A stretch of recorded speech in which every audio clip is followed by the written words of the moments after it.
কোনো রাজনৈতিক দলের ওপর ক্ষোভ নেই জামায়াতে ইসলামীর, তবে যেসব ব্যক্তি অপরাধ করেছেন তাদের শাস্তি পেতেই হবে বলে জানিয়েছেন দলটির আমির।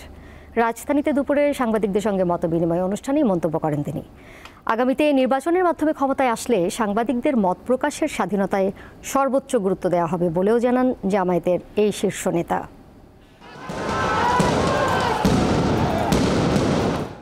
ছাত্র জনতার গণ অভ্যুত্থানের মধ্য দিয়ে ৫ আগস্ট আওয়ামী লীগ সরকারের পতনের পরেই বাংলাদেশের রাজনীতিতে নতুন করে আলোচনায় আসে জামায়াতে ইসলাম। রাজনৈতিক দল হিসেবেও শুরু হয় তোড়জোড়।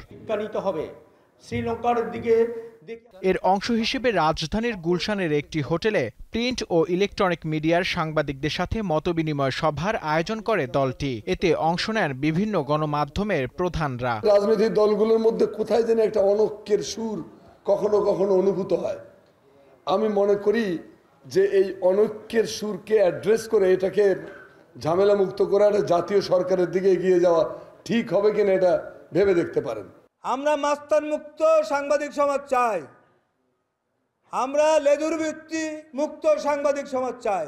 অনুষ্ঠানে সাংবাদিকদের মত প্রকাশের স্বাধীনতার উপর গুরুত্ব আরোপ করেন জামায়াতের আমির।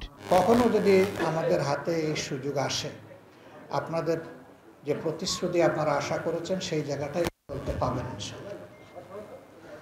এখান থেকে আমরা চুল পরিমাণও নড়ব না। আমাদের পক্ষে যাক বিপক্ষে যাক, আমরা সত্যের পাশে আপনাদের সাথে থাকবো। তিনি আরো বলেন, ছাত্র আন্দোলনের ইস্যু অন্য খাতে প্রবাহিত করতে জামাতকে নিষিদ্ধ করেছিল আওয়ামী লীগ সরকার, তবে এতেও দলটির ওপর ক্ষোভ নেই বলে উল্লেখ করেন শফিকুর রহমান। রাজনৈতিক দল হিসাবে কারো প্রতি আমাদের কোনো ক্ষোভ নেই, আমরা সবাইকে ক্ষমা করে দিলাম। কিন্তু যিনি সুনির্দিষ্ট ক্রাইম কমিট করেছেন, যিনি পারপিট্রেটর, তার ওই নির্দিষ্ট ক্রাইমের শাস্তি সেটা আমার সাথে হোক আপনার সাথে হোক যার সাথে হোক তাকে পেতে হবে। এবারের আন্দোলন শেখ হাসিনা সরকারের দুঃশাসনের প্রতিফলন বলেও জানান তিনি। মনে রাখতে হবে। নূর আলম, দীপ্ত সংবাদ, ঢাকা।